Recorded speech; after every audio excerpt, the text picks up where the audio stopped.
Olá, povo de Deus, graça e paz. Mais uma manhã que nós temos a oportunidade de nos encontrar por aqui, através desse meio de comunicação que nos ajuda a estar próximos de alguma forma e também compartilharmos o ensino da Palavra de Deus. Sempre lembramos você que ainda não é inscrito para se inscrever no nosso canal, clicar no sininho para receber as notificações, comentar e escrever aí as suas perguntas, as suas participações no nosso chat e compartilhar esse vídeo com o máximo de pessoas que você puder, multiplicando o alcance da Palavra de Deus. Hoje chegamos no capítulo 3 da primeira epístola de João. Estamos avançando nesse estudo dos filhos da verdade, que nos ensina a fazer uma autoavaliação do perfil cristão de acordo com a Palavra de Deus. Gostaria de chamar a sua atenção para a leitura do capítulo 3, do verso 1 até o verso 10, que nós iremos meditar neste dia. Diz assim a Palavra de Deus: Vejam que grande amor o Pai nos tem concedido, a ponto de sermos chamados filhos de Deus. E, de fato, somos filhos de Deus. Por essa razão, o mundo não nos conhece, porque não o conheceu. Amados, agora somos filhos de Deus, mas ainda não se manifestou o que haveremos de ser. Sabemos que quando Ele se manifestar, seremos semelhantes a Ele, porque haveremos de vê-lo como Ele é. E todo o que tem essa esperança se purifica a si mesmo, assim como Ele é puro. Todo aquele que pratica o pecado também transgride a lei, porque o pecado é a transgressão da lei. E vocês sabem que Ele se manifestou para tirar os pecados, e nele não existe pecado. Todo aquele que permanece nele não vive pecando. Todo aquele que vive pecando não viu nem o conheceu. Filhinhos, não se deixem enganar por ninguém. Aquele que pratica a justiça é justo, assim como ele é justo. Aquele que pratica o pecado procede do diabo, porque o diabo vive pecando desde o princípio. Para isto se manifestou o Filho de Deus, para destruir as obras do diabo. Todo aquele que é nascido de Deus não vive na prática de pecado, porque nele permanece a semente divina. Esse não pode viver pecando porque é nascido de Deus. Nisto são manifestos os filhos de Deus e os filhos do diabo. Todo aquele que não pratica a justiça não procede de Deus. E o mesmo vale para aquele que não ama a seu irmão. Vamos orar? Feche seus olhos. Senhor, muito obrigado por essa palavra tão oportuna para o nosso coração hoje. Nós necessitamos da iluminação do Teu Santo Espírito para que nós compreendamos e possamos viver essa palavra. Não conseguimos por nós mesmos. Por isso pedimos, ó Deus, que em casa, onde cada um estiver agora, o Senhor possa trazer, Deus, a nossa atenção, o nosso coração para a Tua palavra, abrindo os nossos olhos espirituais e nos capacitando para colocá-la em prática nas nossas vidas. É o que te pedimos no nome de Jesus. Amém. Existem algumas regras muito curiosas na família real britânica.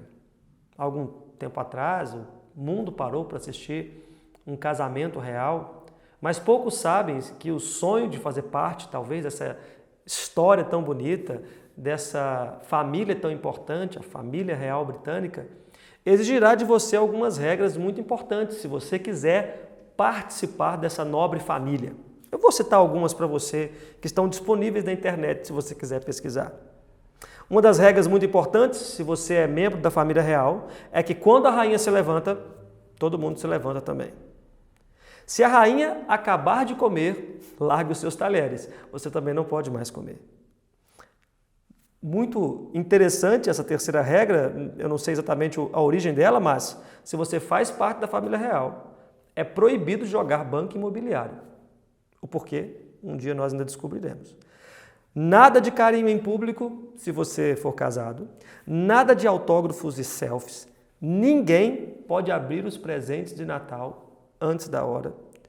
Todo membro da família real deve levar uma roupa preta quando viaja, porque se algum membro da família real morrer, você já terá ali a roupa preta para vestir e ficar de luto em qualquer ocasião. Herdeiros não devem viajar juntos, talvez alguma ameaça de morte de um contra o outro para receber a coroa. E absolutamente proibido por qualquer membro da família real comer frutos do mar. Bom, se você não se encaixa em nenhuma dessas regras, você pode fazer parte da família real sem nenhum problema, se nenhuma delas é problema para você. É curioso que nós gostamos de fazer parte de alguma família importante. Nós olhamos para os nossos antepassados, para os nossos sobrenomes e queremos saber será que na nossa genealogia tinha alguém importante que nós podemos contar? Será que tem algum parente nosso famoso que a gente pode contar para as pessoas que nós fizemos parte da família, da grande família tal, e assim nos sentirmos mais importantes? Bom, talvez, assim como eu, você nem conheça bem a sua árvore genealógica e nem saiba se tem algum parente famoso na sua família. Talvez você não faça parte de nenhuma família importante da cidade ou da história. Mas nesse texto que nós acabamos de ler, nós vemos que João nos revela que se nós somos de fato crentes verdadeiros, à luz daquilo que ele está ensinando nessa epístola, nós fazemos parte da mais importante família de toda a história, a família espiritual de Deus. E nela, eu e você como irmãos aprendemos que existem algumas glórias de pertencer a essa família, assim também como algumas regras, se você quiser fazer parte da família de Deus. Algumas dessas características que João nos apresenta, começa aqui falando no versículo 1 do capítulo 3. Ele nos chama a atenção para algo muito importante. Vejam, olhem, observem, parem para perceber o grande amor que o Pai nos tem concedido. Fazer parte da família de Deus tem como ponto marcante, ponto mais alto, o amor de Deus revelado por você. Ele diz, veja com que grande amor Ele tem nos amado, ao ponto de, ou até a medida de, sermos chamados filhos de Deus. João nos lembra que a nossa relação com a família de Deus não é porque nós temos direito a essa família, ou porque nós merecemos fazer parte dessa família, ou porque cumprimos as regras certas e aí podemos entrar nessa família. As portas de entrada para a família de Deus estão no amor do próprio Deus revelado em Cristo Jesus. A tal ponto de que Ele não somente perdoa os nossos pecados, de que Ele somente não nos ensina a viver uma vida boa, de que não somente Ele nos promete a vida eterna, mas Ele promete, Ele nos inclui na sua própria família. Ele coloca sobre você e sobre mim o seu nome. Nós somos chamados agora filhos de Deus. Nos mandamentos lá do Antigo Testamento, nós vemos que os 4 primeiros mandamentos têm a ver com a nossa relação com Deus e os 6 últimos com a nossa relação com o próximo. O primeiro, não terás outros deuses diante de mim. O segundo, não farás para ti imagem de escultura, de coisa alguma, em cima no céu, embaixo na terra ou nas águas debaixo da terra. E o terceiro, não tomarás o nome do Senhor teu Deus em vão, porque o Senhor não terá por inocente aquele que tomar o seu nome em vão. Inclui-se nesse mandamento a maneira como nós usamos e falamos o nome de Deus, às vezes de maneira leviana e impensada. Mas principalmente inclui nesse mandamento a ideia de que quando nós nos tornamos povo de Deus, o que aconteceu com Israel após o Egito, e quando nós tornamos família de Deus, o que acontece conosco através de Cristo Jesus, nós recebemos sobre nós o nome de Deus. Nós carregamos o nome de Deus em nós. E por isso não devemos levar o nome de Deus em vão, por causa do seu grande amor. Então, quando você faz parte de uma família, mesmo que não seja nobre e famosa, e você sai de casa para fazer alguma coisa, você é jovem, os seus pais falam, olha, cuidado com o que você vai fazer, porque você está levando o nome da nossa família. Se você fizer algo errado, nós todos ficaremos envergonhados, porque o nome da nossa família está em você. E é isso que Moisés fala no Antigo Testamento e João nos abre uma nova perspectiva aqui na sua epístola. Você leva o nome de Deus sobre você. E nós devemos nos lembrar que isso é fruto do seu grande amor por nós. Mateus 24, 10 a 12 está registrado. Nesse tempo, muitos hão de se escandalizar, trair e odiar uns aos outros. Levantando-se muitos falsos profetas enganarão a muitos, e por se multiplicar a iniquidade, o amor se esfriará de quase todos. A marca do povo de Deus, que não sucumbe à iniquidade, aos pecados desse mundo, é o amor. E o amor é uma palavra muito desgastada, né? O amor está nas canções, o amor está nas poesias, nós falamos do amor e às vezes muitas vezes nem sabemos mais se acreditamos no amor. Eu quero dizer para você que talvez está desiludido por causa do amor, porque foi abandonado, ignorado, foi rejeitado por alguém, talvez traído por alguém que você ama muito, ou no meio da igreja, das pessoas que você ama e supostamente também deveriam amar você, você foi frustrado, teve tantas dificuldades. Isso acontece com todos nós, a se lembrar do amor de Deus por você. Você recebeu esse amor na sua vida e por causa disso nós fazemos parte da família de Deus. E João nos atenta para o fato também desta filiação de Deus. O que significa então esse amor em sermos chamados filhos de Deus? Ele diz no verso 1 ainda: e de fato somos filhos de Deus. Por essa razão o mundo não nos conhece, porque não o conheceu. João fala que nós fazemos parte dessa família. E essa é uma das glórias de fazer parte da família real. Nós temos o título. E nós gostamos de ter títulos famosos, né? De ter algo que precede o nosso nome. Doutor fulano de tal, reverendo fulano de tal, doutora, mestra, professora. Esses títulos acabam anexando algumas coisas à nossa identidade, agregando valor àquilo que nós somos. Da mesma forma, alguns títulos negativos também acabam inferiorizando aquilo que nós somos. João começa dizendo que nós temos o título de filhos de Deus. Deuteronômio 14:1 diz que vós sois filhos de Deus, vós sois filhos do Senhor. Nós temos esse título sobre nós. O amor do nosso Pai antecede a chegada do Filho. Antes do Filho chegar, ele já é amado. Antes de nós pegarmos ele nos braços, nós já o amamos. Também é assim o amor de Deus por você. Antes mesmo de nós existirmos, o Deus, nosso Pai, já nos amava. Nós já éramos filhos eleitos, escolhidos dele, que no tempo certo ele se revelou a você. Essa filiação, então, nos passa pelo título que Deus nos dá, mas também pela vida de filhos que ele também nos concede. Ele diz: e de fato somos filhos de Deus. Somos filhos de fato. João 1, verso 12 diz: mas a todos quanto receberam, deu-lhes o poder de serem feitos filhos de Deus. Não é somente o título, mas é a vida. Romanos 8,16 diz: e o próprio Espírito testifica com o nosso Espírito que nós somos filhos de Deus. E o que isso significa? Ser filho de fato e não ser filho de fato? Ora, nós bem sabemos que filhos legítimos carregam em si características específicas do pai. Bom, não sei qual a semelhança que você tem com seu pai, com a sua mãe, ou com quem que você parece mais, mas é comum nas famílias nós olharmos para alguém e falar: essa pessoa parece com um tio, ou parece com a mãe, parece com o pai. As semelhanças são percebidas.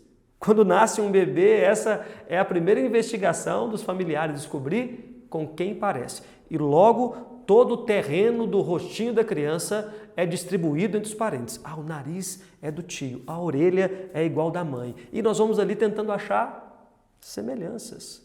A vida de filho, quando João diz que nós somos filhos de fato, filhos legítimos, ela é marcada pela proximidade da nossa aparência, daquilo que nós revelamos do nosso Pai Celestial. Então, o título de filho também vem acompanhado da vida de filho de Deus. Nascer de Deus, nascer de novo, é ser semelhante ao nosso Pai. Mas ele também fala, além do título e da vida, e essa é uma das glórias da família de Deus, do potencial de sermos filhos de Deus. No versículo 3 ele diz: e todo o que tem essa esperança, nele se purifica a si mesmo, assim como ele é puro. A razão da nossa santificação, a possibilidade de você ser uma pessoa melhor, a possibilidade de você ser uma esposa melhor, um pai melhor, um filho melhor, um profissional melhor, de você alcançar a plenitude daquilo que Deus tem para você, está no fato de que você é filho de Deus. E ele diz: assim ele se purifica a si mesmo, assim como ele é puro. Quando você olha para o seu Pai Celestial, quando você olha para Jesus, que é a manifestação do Filho de Deus, do próprio Deus encarnado, nós vemos o potencial que nós temos ao fazer parte dessa família. Talvez você já tenha imaginado, se eu fizesse parte da família real, eu até ia obedecer essas regras todas, mas eu ia ter tantas coisas boas para eu fazer. O que você está fazendo nesse momento é enxergar o potencial que você teria sendo parte de uma família tão nobre e importante como essa no nosso mundo. As coisas que você poderia realizar, a vida que você poderia ter. Da mesma forma, quando nós nos identificamos com a família de Deus através da nossa filiação, é que nós enxergamos o potencial que eu e você temos como filhos de Deus. Deixa eu dizer para você o que a palavra de Deus diz, que está sobre aqueles que são parte da família de Deus, são filhos de Deus. Em Romanos 8,19, Paulo diz: a ardente expectativa da criação aguarda a revelação dos filhos de Deus. Paulo está dizendo aqui com as suas palavras que toda a criação, e por toda a criação não é só o mundo que você conhece, todo o cosmos, tudo aquilo que Deus criou, até as mais longínquas galáxias que você nem sabe que existe, que as formas de vida que Ele criou e nós vemos aqui no nosso planeta, toda a criação aguarda com ardente expectativa que você, que eu, que os filhos de Deus sejam revelados. Porque através da redenção do povo de Deus vem a redenção da criação. Você consegue entender agora o seu potencial? Você consegue enxergar o potencial que você tem como filho de Deus? Que a esperança para um mundo melhor, para uma nação melhor, para uma vida mais justa e mais plena, não está em nada nesse mundo, mas está em você. Porque Deus colocou em você o seu nome e nós somos embaixadores do seu reino. Nós somos instrumentos dele para a redenção de tudo que foi criado.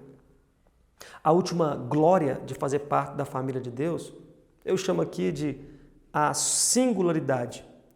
Pertencer à família de Deus nos separa dos demais. E João finaliza o seu pensamento destacando que nós somos distintos dos filhos do diabo. Ele faz uma distinção e uma separação. Os filhos do diabo também têm uma identificação com seu pai e praticam o pecado, que é porque ele é pecador desde o princípio. No Evangelho de João, capítulo 8, verso 44, o Senhor Jesus disse para aqueles que o estavam acusando e questionando: vós sois filhos do diabo, que é o vosso pai, e quereis satisfazer-lhes os desejos, porque ele é o seu pai. Ele foi homicida desde o princípio e jamais se firmou na verdade, porque nele não há verdade. Quando ele profere mentira, fala do que lhe é próprio, porque é mentiroso e pai da mentira. Você consegue perceber então que quando nós somos chamados para essa família de Deus, nós somos chamados para um relacionamento de amor com o Pai. Ele nos ama antes mesmo de nós nascermos e preparou todas as coisas para que nós tivéssemos um encontro com Ele e a nossa vida transformada. Nós vemos também que a nossa filiação nos dá título, nos dá uma nova vida e nos mostra o potencial que nós temos agora para sermos imitação do nosso Pai e sermos instrumentos dele na restauração desse mundo. Mas também essa família espiritual da fé é marcada pela separação das coisas do mundo, por uma marca distintiva. E nós cremos, à luz da palavra de Deus, que você só pode fazer parte de uma ou de outra família. Ou você é filho do diabo e vive para agradar os seus desejos, ou você é filho de Deus e vive na imitação do Pai através do Filho. O que falta no mundo hoje não são cristãos nominais, filhos de Deus apenas no nome, que frequentam a igreja, mas filhos de fato, filhos de verdade, que se destacam da multidão por serem diferentes da maioria e transformam o mundo à sua volta pela luz de Deus que brilha neles. João disse: não se deixe enganar, no verso 7. Aquele que pratica o pecado procede do diabo. Mas olha o que ele diz no finalzinho do verso 8. Para isso se manifestou o Filho de Deus, para destruir as obras do diabo. Talvez hoje você que escuta essa mensagem está pensando que o seu comportamento, a maneira como você tem vivido, tem refletido mais uma filiação maligna do que a filiação de Deus. Talvez hoje, por causa dos seus pensamentos, por causa das suas emoções, por causa da maneira como você tem vivido, você talvez teria dúvidas de afirmar que de fato você é filho de Deus. O que eu quero lembrar você nesse dia é que Jesus Cristo já se manifestou. E João identifica aqui a sua missão: destruir as obras do diabo. Se você tem sido escravizado por algum pecado, se você tem tido dificuldade em se libertar do seu velho homem, se você ainda fala e pensa e age como quando você não tinha Jesus no seu coração, eu quero dizer que esse processo de santificação continua na sua vida através única e exclusivamente da obra de Jesus. Então você precisa conhecer a Jesus mais. Você precisa entender como o Evangelho de Jesus te oferece algo melhor do que esse pecado. Te oferece algo melhor do que as coisas desse mundo, como João disse no capítulo 2. A concupiscência dos olhos, a concupiscência da carne e a soberba da vida não procede do amor de Deus. Mas quanto mais você ama a Deus, menos você ama as coisas do mundo. E assim que Jesus está no seu coração, destruindo as obras do diabo. Se você que está ouvindo essa mensagem também já pensou tantas vezes em ir à igreja, já pensou tantas vezes em tomar uma decisão com relação à sua fé, às vezes você já foi em algum culto, já ouviu algumas pregações, você sabe que isso é verdade, você sabe que você precisa disso, mas tantas vezes você tentou, tantas vezes você caiu, tantas vezes você buscou ajuda, tantas vezes você desistiu. Eu quero que nesse dia, mais uma vez, você invoque o nome de Jesus sobre a sua vida, porque o nome de Jesus nos lembra que ele veio para destruir as obras do diabo na sua vida. E não existem laços de morte, correntes infernais que possam segurar você e possam impedir que você seja tomado nos braços de Jesus, se assim ele fizer na sua vida. Você crê nisso? Você crê que fazer parte da família espiritual da fé é a maior glória que você pode experimentar nessa vida? Então eu queria que você fizesse uma oração nesse dia. Primeiro, agradecendo a Deus. Se você já, de maneira convicta, sabe que você faz parte dessa família e que tem muitos irmãos que estão encaminhados diferentes que você, mas no mesmo processo de purificação, assim como ele é puro. Queria que você orasse também pela igreja. A igreja que é a expressão dessa família espiritual na terra, para que as pessoas vejam em você e vejam em nós a imagem de Deus, a imagem de Jesus. Queria que você orasse também por você, que talvez está lutando contra algum pecado, ou que ainda não tomou a decisão de fato fazer parte dessa família, através da confissão dos seus pecados, de uma pública profissão de fé, de um batismo e se tornando membro de uma igreja. Se você ainda não fez isso, eu encorajo você a nos procurar na terceira igreja e a tomar essa decisão na sua vida, a ser ensinado e direcionado na sua vida e na sua fé, para que você, a partir desse momento também, possa fazer parte dessa família espiritual da fé que cresce e se espalha pelo mundo inteiro, para a glória do nosso Deus e Pai. Vamos orar por isso? Feche seus olhos, coloque alguém que você está lembrando aí que precisa tomar essa decisão agora na presença do Senhor.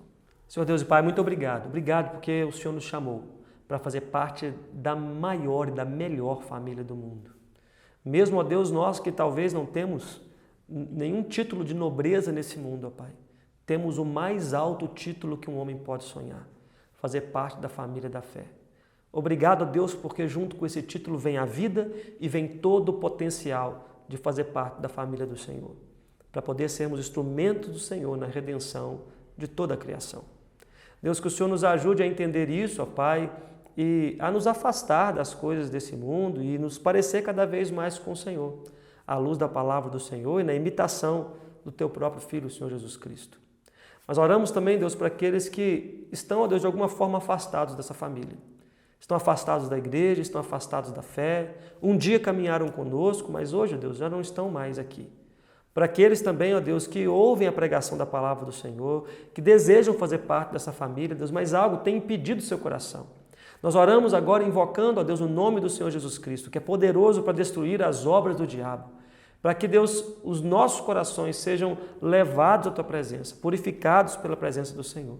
E nós sejamos, ó Deus, imagem do Senhor refletida nesse mundo, pela glória do Senhor, na face de Cristo. Então nos ajude, Deus, a fazer assim, a viver dessa forma e a sermos, ó Deus, instrumentos de bênção onde nós estivermos. Abençoe, Deus, o teu povo que está ouvindo essa mensagem, que está acompanhando de casa, aqueles que vão ouvir outro dia também.